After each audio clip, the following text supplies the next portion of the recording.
je suis Mayolek, et nous sommes de retour dans le monde merveilleux des théories Disney. Ah, ça m'avait manqué.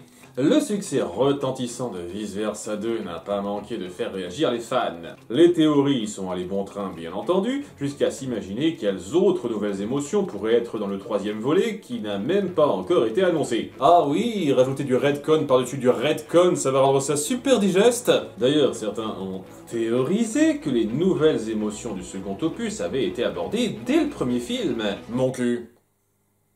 Vraiment, mon cul. Toutes ces fois où on a montré des centrales cérébrales d'adultes avec juste les 5 émotions, et je suis censé croire qu'ils y ont pensé. Et vous savez, c'est quoi l'argument pour défendre ça? Dans certains objets de Riley, on retrouve les couleurs des émotions à venir, notamment l'orange pour anxiété. Je suis vraiment obligé d'en dire plus? Est-ce que si quelqu'un ne porte pas d'orange dans sa vie, il n'aura jamais d'anxiété? On ressent vraiment ce besoin désespéré de donner du sens à tout, incapable de reconnaître qu'une œuvre a des défauts. Non, on vous assure, c'est pas du tout un retcon, ça a été planifié, on vous jure. C'est le même principe que pour les émotions, à une note des autres persos. Plutôt que d'admettre que c'est une facilité grossière pour représenter vite fait les autres personnes en dehors de Riley, on va nous inventer que si ses émotions à elle sont aussi variées en termes de style, c'est parce qu'elle est ultra spéciale. Ce qui chie un peu sur le principe de base que la force du personnage c'est de représenter la petite fille courante dans laquelle la plupart des gens peuvent se projeter. Mais non, d'après certains, on est censé interpréter qu'elle est non-binaire, parce qu'elle a les émotions mâles et femelles en même temps. Et aussi parce qu'elle aime le sport et part pas trop vers des trucs typiquement girly. Donc oui, si vous êtes comme ça, mesdemoiselles, vous êtes automatiquement non-binaire. Putain, l'époque où on pouvait juste dire garçon manqué me manque. Alors pour ces gens qui défendent ce truc-là, ou ceux qui clament même qu'elle serait bisexuelle, parce que oui, on adore se pencher sur la sexualité d'une fille de 13 ans. Tant que c'est pas directement contredit, libre à vous d'imaginer ce que vous voulez sur un perso fictif. Mais il faut vraiment vous redéfinir ce qu'est une théorie, partir sur une envie d'interprétation à partir de 2-3 observations rapides biaisées, on appelle ça un fantasme. La dernière théorie est assez drôle car elle a été relayée par Matt de Matt se fait des films. Ah, j'adore contre-argumenter les maths. À nouveau, le but n'est pas de cracher sur la personne, c'est juste la théorie que je critique.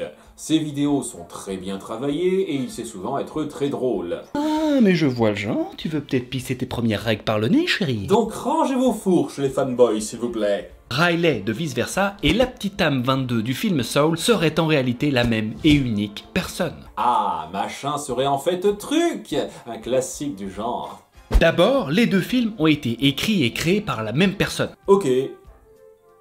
Je suis impatient de voir la théorie qui dit que Skinner et le patron de Bomb sont la même personne. Et on a déjà vu où ça allait, l'idée d'un même réal qui doit relier tous ces films entre eux. La fin du film Soul termine sur la petite âme 22 qui se dirige enfin vers la Terre pour s'y incarner. Alors que le début du film Vice Versa commence pile poil sur la naissance de Riley. Hasard? Je ne crois pas. C'est normal, c'est dans le thème de chaque film. L'arc de 22 doit se terminer sur son incarnation, alors que celui des émotions de Riley démarre logiquement par la naissance de cette dernière. Ça ne prouve aucun lien. Autre point intéressant, les deux personnages adorent les pizzas. C'est le premier truc qui fait vibrer 22, et à part c'est le brocoli, Riley en raffole aussi. Oui, à quelle spécificité incroyable! C'est pas comme si c'était dans le top 3 des plats préférés des enfants en général. Si vous n'étiez pas déjà convaincu... Oui, t'as raison, continue un peu. Dans les deux films, les deux personnages passent par des moments difficiles dans lesquels elles ont exactement le même ressenti. Je suis pas capable. Je ne suis pas à la hauteur.